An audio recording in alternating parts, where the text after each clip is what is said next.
Emma Hartford pressed her palm against the cold hospital window. Watching the rain streak down the glass like tears, she no longer had the strength to cry. Behind her, machines beeped steadily, monitoring her 7-year-old daughter Lily's failing vital signs. The room smelled of antiseptic and fear, a combination that would haunt Emma for the rest of her life. Her phone showed 89 missed calls to James. 89 times she had begged the universe to make him answer. 89 times she had been met with silence. Critical to the case. I'm aware, but this Lily document stirred in the contradicts your bed, claims. Look here. her small voice barely above a whisper. "Mommy, where's Daddy?" Emma turned from the window, forcing a smile that felt like glass cutting her face. She walked to the bedside and smoothed Lily's dark hair, so much like her own. "He's coming, sweetheart. He's just stuck in traffic." Another lie. How many had she told in the past 3 years of marriage to protect everyone but herself? Lily had been diagnosed with acute myeloid leukemia 6 months ago. 6 months of chemotherapy, hospital stays, and watching her vibrant daughter fade like a photograph left in the sun. James had been there for the first appointment, his hand gripping Emma's as the doctor explained treatment options. But somewhere between that first day and now, he had stopped showing up. Business dinners ran late. Client emergencies arose. His phone was always on silent during important meetings. Emma had believed him because she needed to. Because admitting the truth would mean accepting that she was fighting this battle alone. That the man she married, the charming corporate lawyer who had swept her off her feet at a charity gala 5 years ago, had become a stranger who found excuses to avoid his dying daughter. Tonight was supposed to be different. Lily's oncologist, Dr. Patricia Morgan, had called Emma that afternoon with urgency in her voice. Lily's white blood cell count had dropped dangerously low. She needed an immediate blood transfusion, and there were complications with her type. They needed to discuss emergency protocols. Emma had called James the moment she hung up with Dr. Morgan. No answer. She called again while racing through downtown Seattle traffic, her hands shaking on the wheel. Straight to voicemail. She called from the hospital parking lot, from the elevator. From the hallway outside Lily's room, nothing. She had even called his office.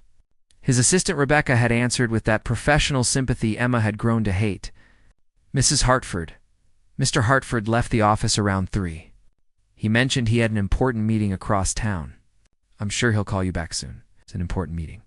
At 7 in the evening, on the same day his daughter was being rushed to the hospital, Dr. Morgan entered the room, her expression carefully neutral in that way doctors learn to master. She glanced at Lily, who had drifted back to sleep, then gestured for Emma to step into the hallway. "We need to make some decisions," Dr. Morgan said quietly once they were alone. "Lily's body isn't responding to the treatment the way we hoped.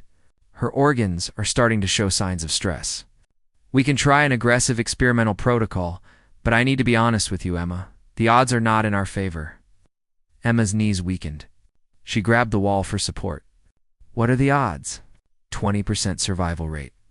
And that's with the treatment. Without it, maybe days. Days.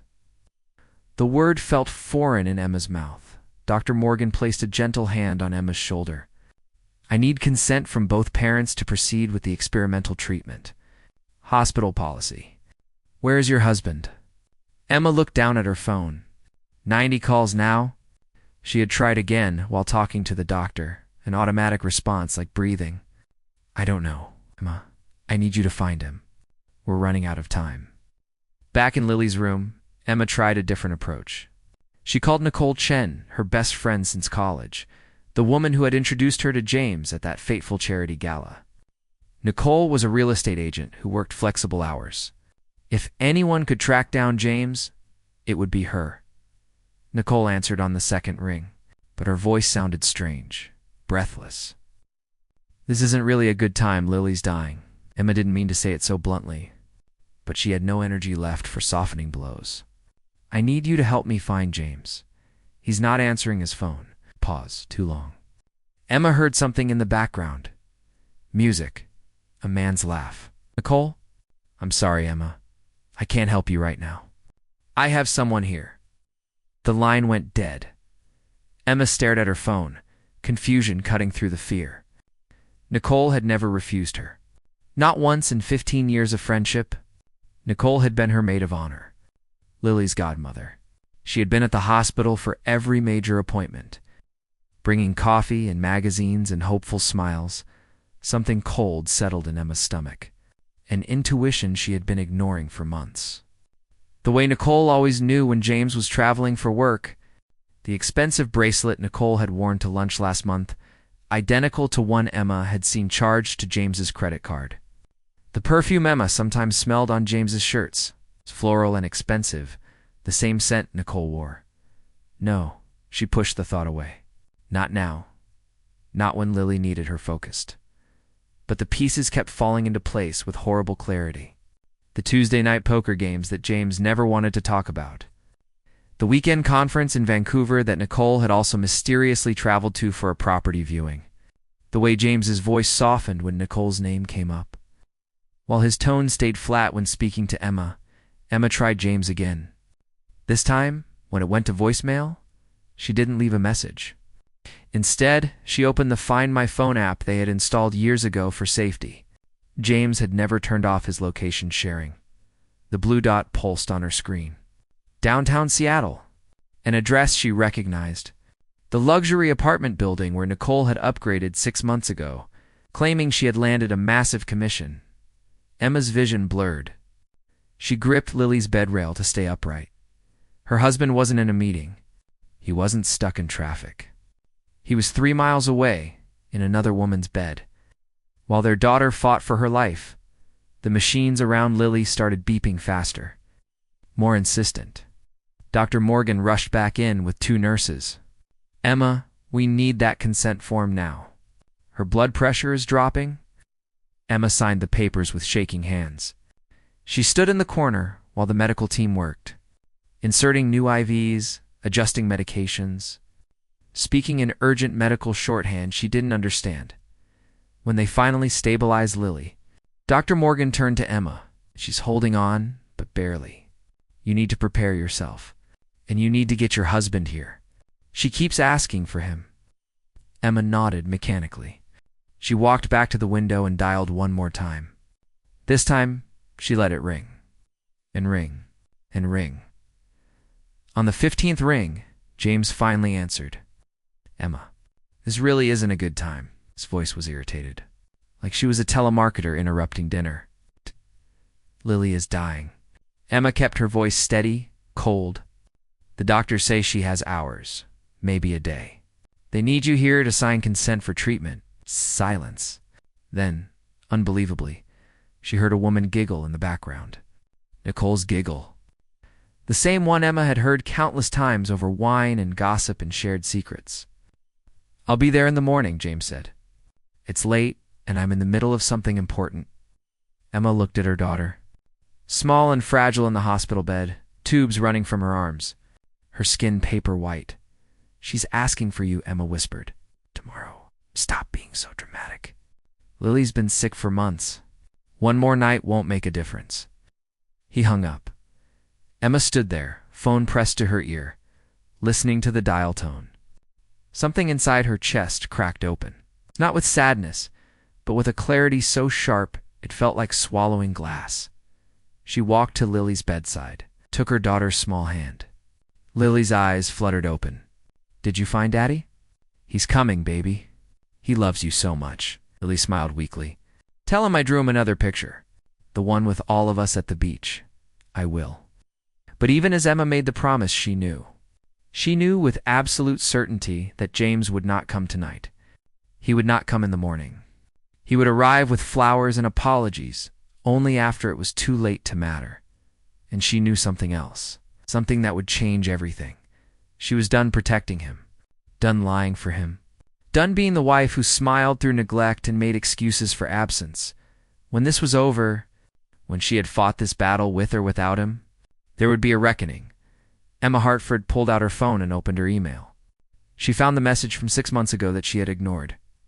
The one from Christopher Blake's assistant, Mr. Blake, the billionaire tech entrepreneur who had tried to recruit her for his legal team before she had quit her career to support James's partnership. Trek, she hit reply. I'm interested in discussing the position. When can we meet? Outside, The rain continued to fall. Inside, Emma held her daughter's hand and waited for dawn, knowing that no matter what happened next, she would never be the same woman again. The old Emma was dying in this hospital room along with her illusions. What would rise from the ashes would be something James Hartford could never have imagined. And he would learn, too late, that silence has a price. The funeral was small. Emma had insisted on it. It's just family, a few close friends, and the people from Lily's school who had genuinely cared about her daughter. James stood beside Emma at the graveside, his hand attempting to reach for hers. She stepped away before he could make contact.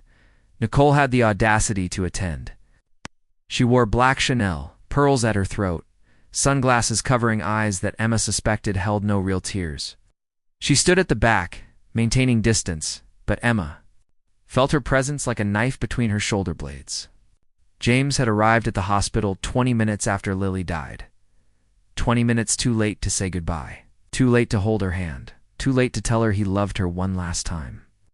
He had fallen to his knees beside the bed, sobbing, begging Emma for forgiveness.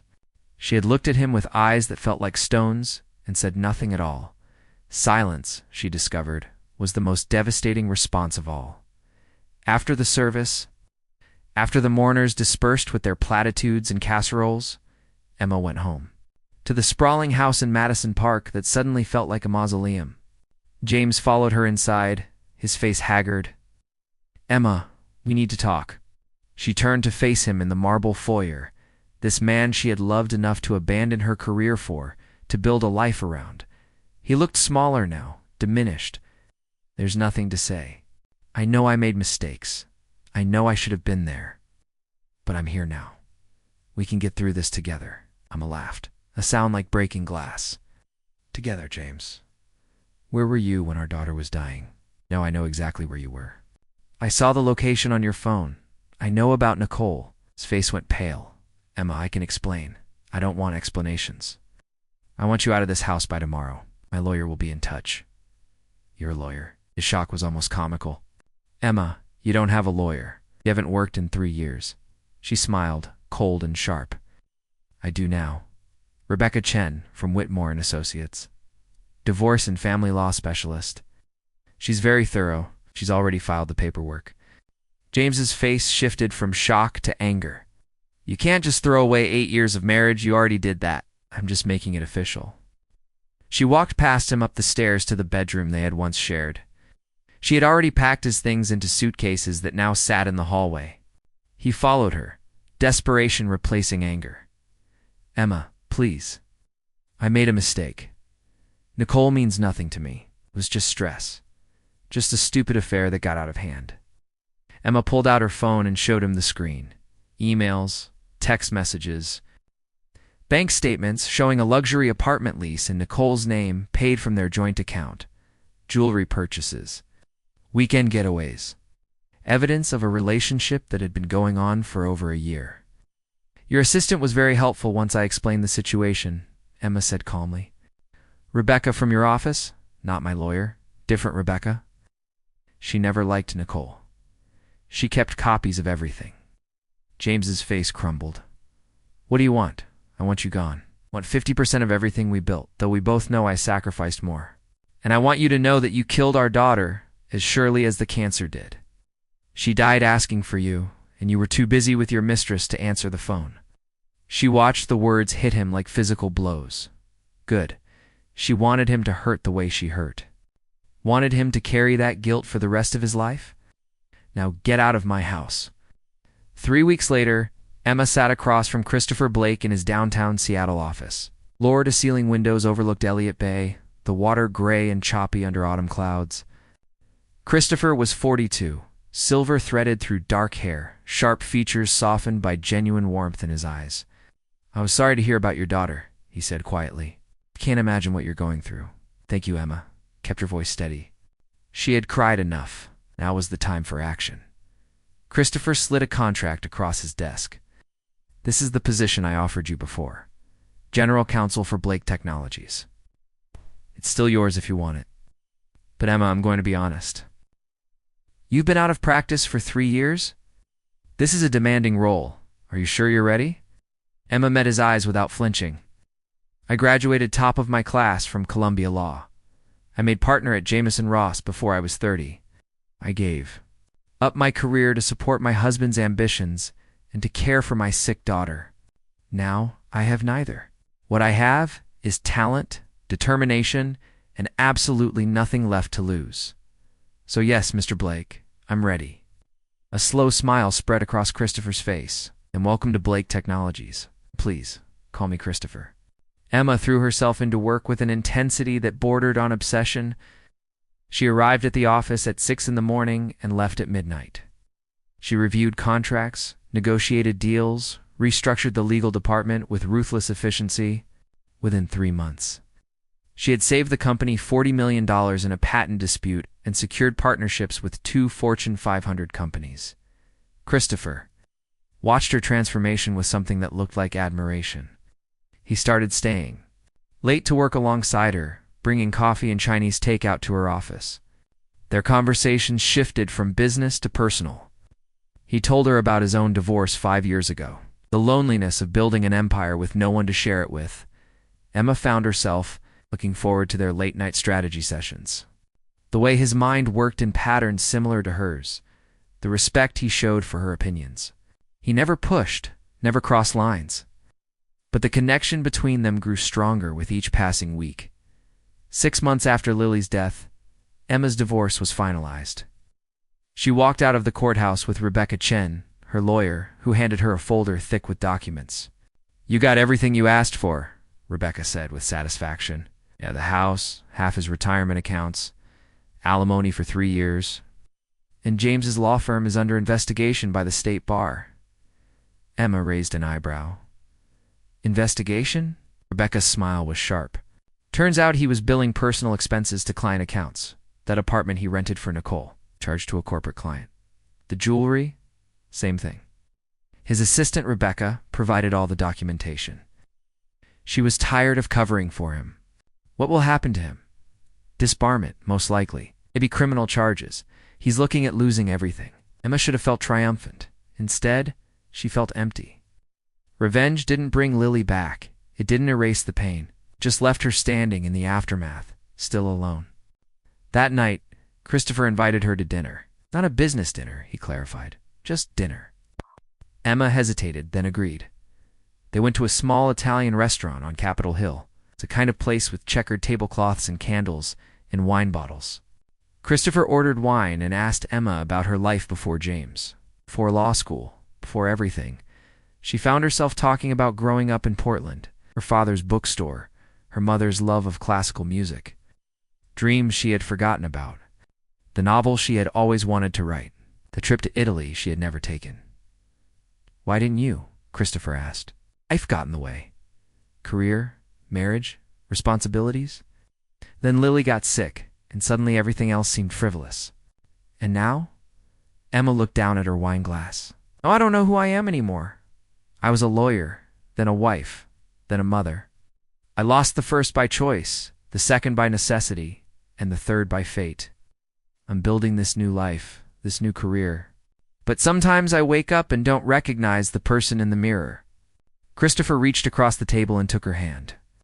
The touch was gentle, questioning. "Maybe you don't need to recognize her. Maybe you need to meet her for the first time." Emma looked up at him, at the kindness in his eyes, the understanding. For the first time since Lily's death, she felt something other than pain or anger. She felt possibility.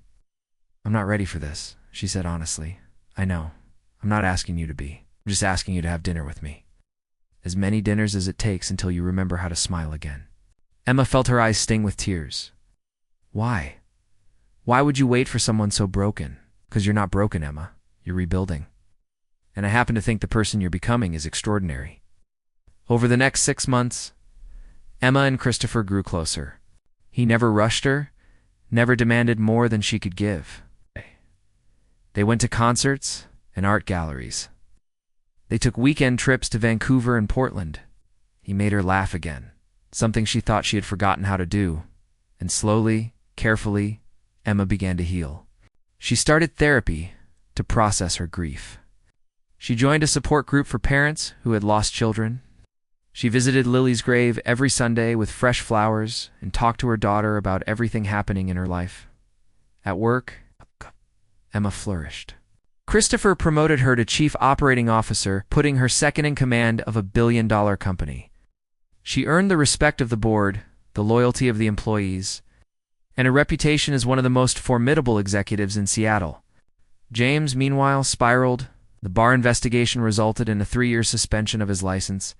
His law firm dissolved. His former partners sued him for embezzlement. Nicole left him the moment his money dried up, moving to California with a new boyfriend. Emma heard about his downfall through the professional grapevine. She felt nothing. He was simply irrelevant now, a character from a previous life she had moved beyond. 1 year after Lily's death, Christopher took Emma to San Juan Island for the weekend. They stayed in a cottage overlooking the water, spent the days hiking and the evenings cooking together. On the last night, as they watched the sunset from the beach, Christopher turned to her. "I love you, Emma Hartford. I'm not asking you to say it back. I'm not asking you for anything. I just wanted you to know." Emma looked at this man who had waited patiently while she put herself back together, who had respected her grief and celebrated her victories, who had seen her at her worst and stayed anyway. "I love you too," she said, and meant it. They were married 6 months later in a small ceremony on the same beach. Emma wore a simple white dress, carried wildflowers, and smiled without shadows in her eyes. Her mother walked her down the aisle. Christopher's sister served as maid of honor. It wasn't the fairy tale wedding she had dreamed of as a young woman. It was better. It was real, built on honesty and respect and genuine partnership. As Emma said her vows, she thought of Lily, thought of the daughter who would never grow up, never fall in love, never have her own wedding day. The pain was still there, would always be there, but it no longer defined her. She had survived the unsurvivable. She had rebuilt herself from ashes, and she had learned that sometimes the life you lose makes space for the life you were always meant to have. 2 years after Emma's wedding to Christopher, Blake Technologies became the third largest tech company in the Pacific Northwest. Emma served as coup with a reputation that made competitors nervous and allies eager. She had earned every inch of her success through brilliance, determination, and the kind of strategic thinking that came from having nothing left to lose. She and Christopher lived in a modern home on Mercer Island, all glass and light with views of the water. They had talked about children but decided against it. Emma's heart still belonged to Lily in ways that felt too sacred to replicate. Instead, they poured their energy into the Lily Hartford Foundation, a nonprofit providing financial assistance to families with children fighting cancer. Ma thought she had closed the door on her past. She was wrong. The call came on a Tuesday morning in October. Emma was in her office reviewing acquisition contracts when her assistant buzzed through. "Mrs. Blake, there's a Detective Sarah Morrison from Seattle PD on line 2. She says it's urgent." Emma's stomach tightened. She picked up the phone. "This is Emma Blake. Mrs. Blake, I'm Detective Morrison with the Financial Crimes Unit. I need to ask you some questions about your former husband, James Hartford, and Nicole Chen. I haven't spoken to either of them in over 2 years. I understand. But we've uncovered evidence in an ongoing investigation that involves you. Can you come to the station this afternoon?" Emma agreed, hung up, and immediately called her lawyer. Then she called Christopher, who insisted on coming with her at the police station. Detective Morrison led them to a conference room. She was in her 40s, sharp-eyed, with the weary competence of someone who had seen too much. "Mrs. Blake, what I'm about to tell you is part of an active criminal investigation. 2 months ago, Nicole Chen was arrested for insurance fraud. During our investigation, we discovered something else." Detective Morrison slid a folder across the table. "We believe your daughter's death was not entirely natural." Emma's world tilted. "What are you talking about?" "Lily's medical records show she was responding well to treatment until approximately 3 months before her death. Then her condition deteriorated rapidly. We brought in an independent medical examiner to review her case. He found anomalies consistent with medication tampering." Christopher's hand found Emma's under the table, gripping tight. Detective Morrison continued. Someone was diluting Lily's chemotherapy medications, replacing them with saline. Without the proper dosage, her cancer advanced unchecked. It's why she declined so quickly after months of improvement. Emma couldn't breathe. We have security footage from the hospital pharmacy? Nicole Chen had access to the medication room. She was listed as Lily's godmother, authorized to pick up prescriptions on your behalf. She picked them up 14 times in those final 3 months. The room spun. Emma gripped the table edge. Why would she do that? Detective Morrison's expression was grim. We found emails between Nicole and James discussing your mental state. They believed if Lily died, you would have a breakdown. James would get full control of your assets during divorce proceedings. He could have you declared incompetent. Nicole would be positioned to comfort him, solidify their relationship. They had already forged documents showing James as the primary account holder on your investments. He killed our daughter for money. Emma's voice came out flat, emotionless. Her brain couldn't process the enormity of it. We believe Nicole was the active participant, but James was complicit. The emails show he knew what she was doing. He encouraged it. Christopher stood up abruptly. I need a minute. He walked to the corner of the room, his back to them, shoulders rigid with fury. Detective Morrison gave them space, then continued quietly. Mrs. Blake, we need you to testify.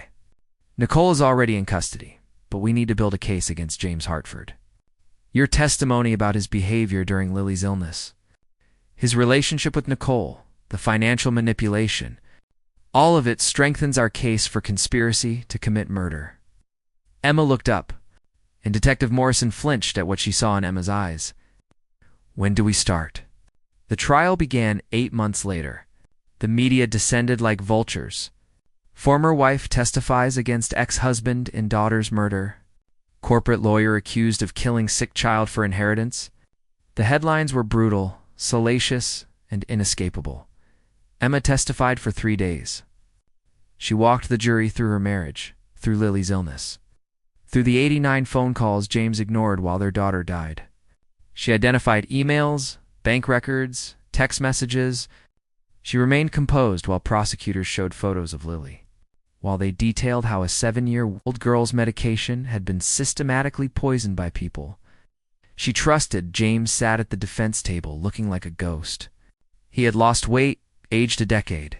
His expensive suit hung loose on his frame. His lawyer tried to paint Emma as a bitter ex-wife, seeking revenge. The evidence was overwhelming. Nicole testified against James in exchange for a reduced sentence. She broke down on the stand, claiming James had manipulated her, promised her a future together, convinced her that Emma was mentally unstable and that they were protecting Lily from inadequate care. The jury didn't believe her. On a cold February morning, the verdicts came down. Nicole Chen, guilty of first-degree murder, conspiracy, insurance fraud. Sentence: life in prison without possibility of parole. James Hartford, guilty of conspiracy to commit murder, fraud, embezzlement. Sentence: 35 years in prison. Emma sat in the courtroom and felt nothing. No triumph, no satisfaction, just a vast emptiness where justice was supposed to bloom. After the sentencing, reporters swarmed outside the courthouse. Emma made a brief statement, Christopher standing solid beside her. My daughter Lily was 7 years old when she died. She loved drawing pictures of butterflies. She wanted to be a veterinarian. She believed the world was good and people were kind. 2 people she trusted betrayed that faith in the worst possible way. No verdict will bring her back. No sentence will heal this wound. But perhaps it will prevent another family from experiencing this nightmare. Thank you. She walked away from the cameras, from the questions, from all of it. That night, Emma and Christopher drove to the cemetery. They stood at Lily's grave as the sun set, painting the sky in shades of purple and gold. It's over, Christopher said quietly. It'll never be over. Emma knelt and placed fresh roses on the grave. But maybe now she can rest. Maybe I can too. What do you need? Emma looked up at her husband, this good man who had waded through her grief and rage and healing. I need to live. Really live. Not just survive, not just succeed. I need to remember what it feels like to be happy without guilt. Christopher pulled her to her feet and into his arms. Then that's what we'll do. 3 months later, Emma stepped down as CEO of Blake Technologies. She stayed on the board, but removed herself from daily operations. She had proven everything she needed to prove. Now she wanted something different. She started writing. The novel she had dreamed about decades ago. It wasn't about Lily. It wasn't about James or Nicole or Payne. It was about a woman who discovered she could fly, who left everything behind and soared. She and Christopher traveled. Italy, finally, the trip she had postponed for practical reasons that no longer seemed to matter. They ate pasta in Rome, drank wine in Tuscany, got lost in Venice, and laughed about it. The Lily Hartford Foundation grew, helping hundreds of families navigate the impossible terrain of childhood cancer. Emma spoke at fundraisers, shared her story, held hands with parents whose eyes reflected the same terror she had known, and slowly, incrementally, Emma learned to exist in the space between grief and joy. She would never forget Lily. The pain would never disappear. But she could carry it differently now, not as a weight that crushed her, but as a reminder of love so fierce it transformed everything.